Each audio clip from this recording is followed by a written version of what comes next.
আসসালামু আলাইকুম। কলার মোচার এই রেসিপি খাওয়ার আগে আমি কখনো ভাবতেই পারিনি যে এই মোচার তরকারি বা ভাজি যেটাই হোক না কেন এটা খেতে এত অসাধারণ হয়।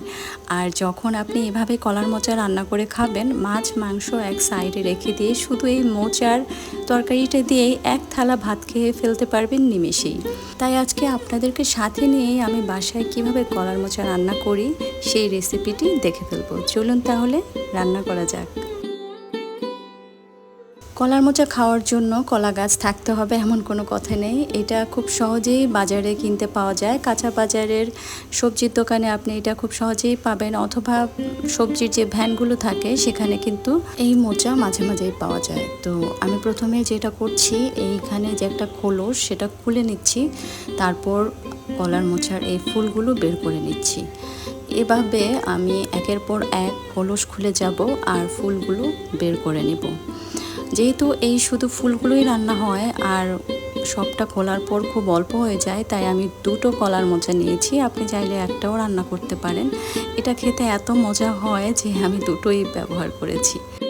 তারপর এই ফুলের রেণুগুলো থেকে এই যে সামনে একটা ট্রান্সপারেন্ট কালারের পাপড়ির মতো আছে, এটাকে তুলে ফেলে দেব।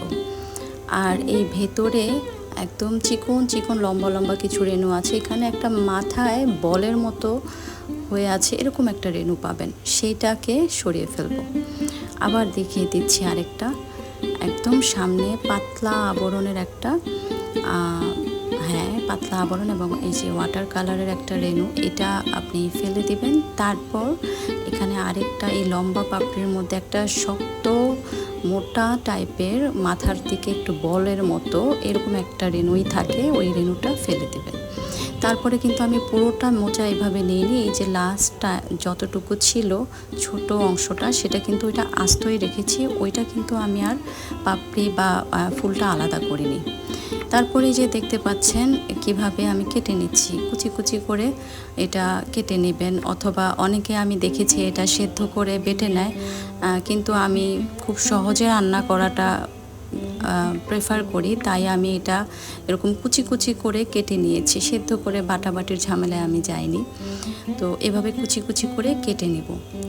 পুরোটা যখন কাটা হয়ে যাবে এই সবগুলো এক সাইডে রেখে আমি যে ছোট্ট মোচাটা ভেতরের অংশটা রয়ে গেছে সেটাও কেটে নেব।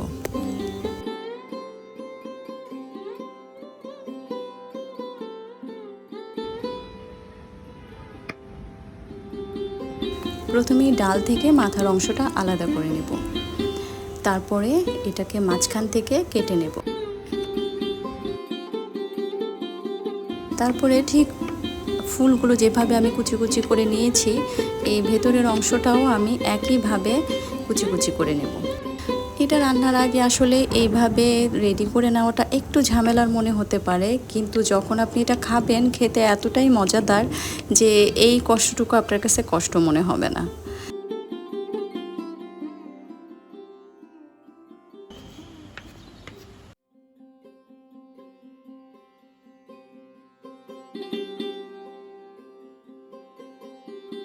কাটাকুটি শেষ হয়ে গেলে চলে যাব এটা রান্নার জন্য রেডি করতে। আমি একটা কড়াইয়ে পানি বসিয়ে দিয়েছিলাম আগে থেকে। পানিটা ফুটে উঠলে দিয়ে দিব এর মধ্যে লবণ আর হলুদ দিয়ে যখন পানিটা খুব ভালো করে ফুটে যাবে, তখন এই কলার ফুলগুলো আমি যেটা কেটে নিয়েছিলাম সেটা আগে থেকেই ধুয়ে রেখেছি, ধোয়া ফুল এইভাবে করে গরম পানির মধ্যে ঢেলে দিব। ঢেলে দিয়ে এটা একটু ভাপিয়ে নেব, মানে একটু হালকা সেদ্ধ করে নেব ঢেকে দিয়ে।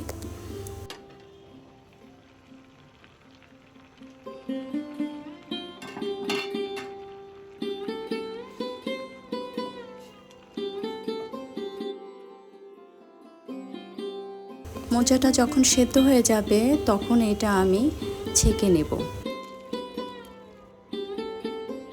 ছেঁকে নিয়ে পানিটা খুব ভালো করে ঝরিয়ে নেব রান্নার জন্য।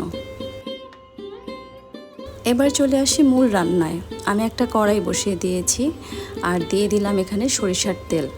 সরিষার তেল না দিয়ে আপনি সয়াবিন তেল ব্যবহার করতে পারেন, কোনোই সমস্যা নেই, কিন্তু আমি খুব টেস্টটা ভালো আসার জন্য সরিষার তেলটাই ব্যবহার করি। আর দিয়ে দিলাম দুটো এলাচ, এক টুকরো দারচিনি, সাথে পেঁয়াজ। পেঁয়াজটা ততক্ষণই ভেজে নিব যতক্ষণ না এটা হালকা বাদামি রং হয়ে যায়।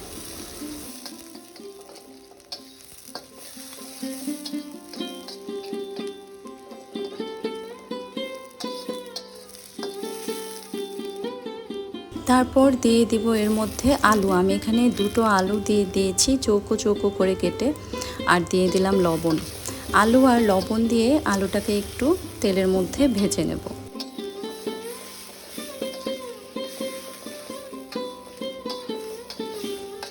এরপর দিয়ে দেব এখানে 2 টেবিল চামচ নারকেল কোড়ানো। এই কোড়ানো নারকেলের কারণে মোচাটার টেস্ট কিন্তু অনেকটা বেড়ে যায়। অবশ্যই নারকেল কোড়ানোটা এখানে ব্যবহার করবেন। নারকেল কোড়ানোটা দিয়ে আমি আলুর সাথে ভেজে নেব।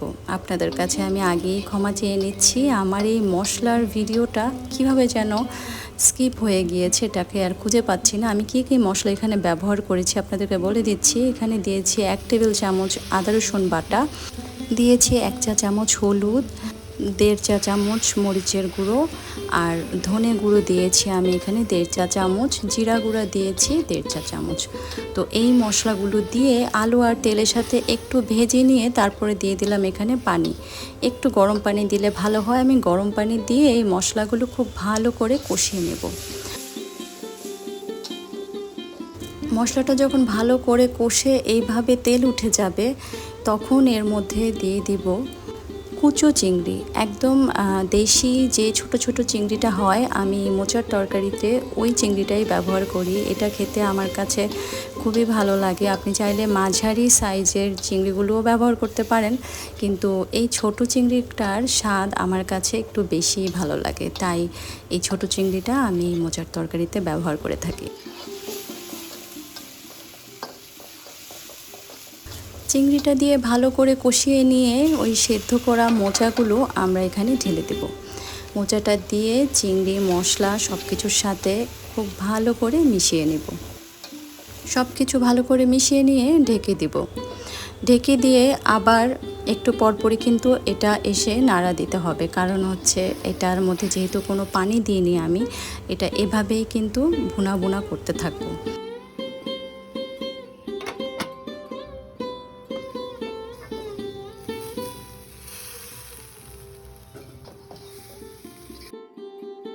আবার একটু পর ঢাকনা খুলে এটাকে নেড়ে চেড়ে দিয়ে দেবো এর মধ্যে কাঁচামরিচ 4-5টা। কাঁচামরিচের গোড়াটা কিন্তু আমি একটু চিড়ে নিয়েছি।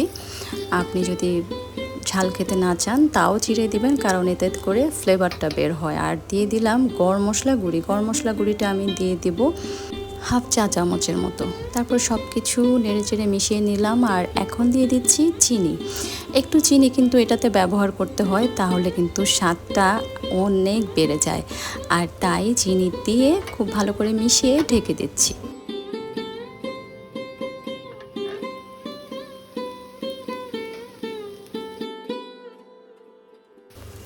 আমার কিন্তু কলার মোচা রান্না অলমোস্ট ডান। এটা আমি নেড়ে চেড়ে এর মধ্যে এখন দিয়ে দিচ্ছি 1 টেবিল চামচের মতো ঘি। এই ঘিটা দিয়ে মোচাটাকে আবার ভালো করে নেড়ে চেড়ে এটা ঢেকে রেখে দেব 5 মিনিটের মতো। 5 মিনিটের মতো রেখে দিলেই আমার রান্না পুরোপুরি কমপ্লিট।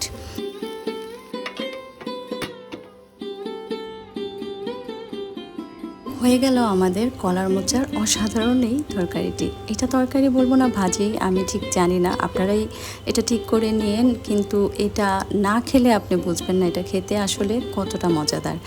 এটা গরম ভাতের সাথে আপনি যখন খাবেন, আপনার মনে হবে আপনি খাসির অথবা গরুর মগজ দিয়ে ভাত খাচ্ছেন। এটার টেস্ট কিন্তু কিছুটা আমার কাছে মগজের মতো লাগে। আর সাথে কুচো চিংড়ির স্বাদ তো অতুলনীয়। তো কলার মোচা অবশ্যই তৈরি করবেন, আর তৈরি করে আমাকে জানাবেন আপনাদের কেমন লাগলো। বিদায় নিচ্ছি, ভালো থাকবেন, ভালো খাবেন। আল্লাহ হাফেজ।